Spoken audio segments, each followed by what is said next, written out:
एक आदमी की पत्नी अचानक से बहुत बीमार पड़ गई। मरने से पहले उसने अपने पति से कहा, मैं तुम्हें बहुत प्यार करती हूँ, तुम्हें छोड़कर नहीं जाना चाहती।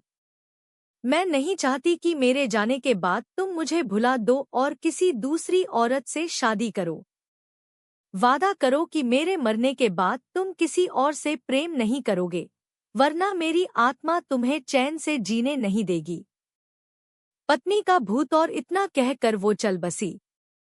उसके जाने के कुछ महीनों तक उस आदमी ने किसी दूसरी औरत की तरफ देखा तक नहीं, पर एक दिन उसकी मुलाकात एक ऐसी लड़की से हुई जिसे वह चाहने लगा। बात बढ़ते बढ़ते शादी तक आ गई और उनकी शादी हो गई। शादी के ठीक बाद आदमी को लगा कि कोई उससे कुछ कह रहा है।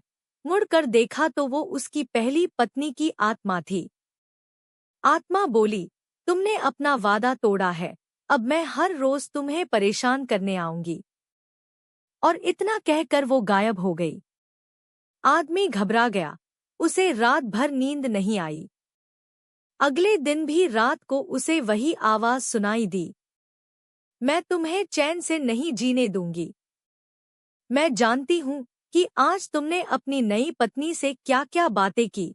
और उसने आदमी को अक्षरश एक एक बात बता दी। आदमी डर कर कांपने लगा।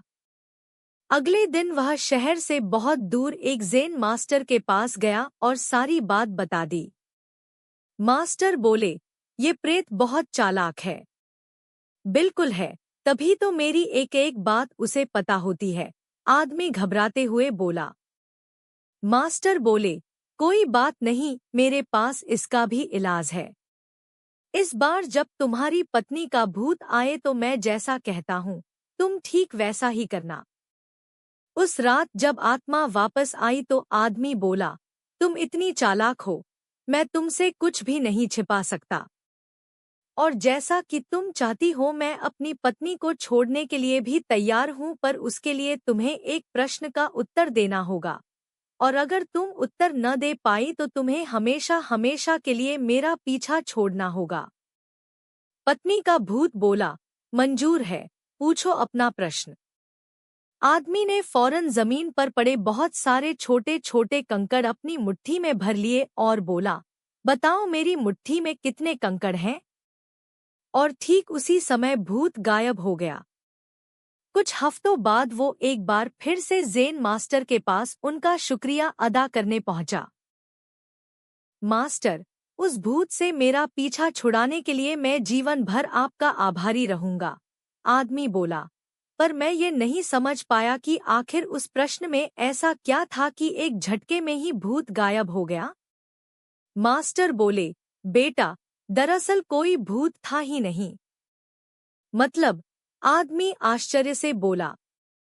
हाँ, कोई भूत था ही नहीं। दरअसल दूसरी शादी करने की वजह से तुम्हें एक अपराध बोध महसूस हो रहा था और उसी वजह से तुम्हारा दिमाग एक भ्रम की स्थिति पैदा कर तुम्हें भूत का अनुभव करा रहा था, मास्टर ने समझाया। पर ऐसा था तो वो मेरी हर एक बात कैसे जान जाता था? आदमी ने पूछा। मास्टर मुस्कुराए, क्योंकि वो तुम्हारा बनाया हुआ ही भूत था, इसलिए जो कुछ तुम जानते थे वही वो भी जानता था। और यही कारण था कि मैंने तुम्हें वो कंकड़ वाला प्रश्न पूछने को कहा, क्योंकि मैं जानता था कि इसका उत्तर तुम्हें भी नहीं पता होगा और इसलिए भूत भी इसका उत्तर नहीं दे पाएगा और तुम्हें तुम्हारे दिमाग की ही उपज से छुटकारा मिल जाएगा। आदमी अब पूरी बात समझ चुका था।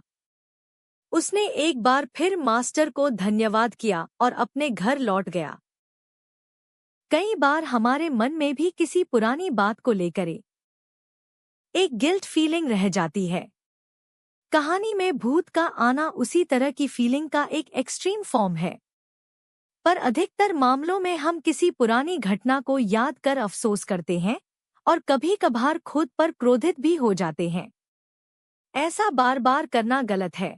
अपने भूत की वजह से अपने भविष्य और वर्तमान को बिगाड़ने में कोई समझदारी नहीं है।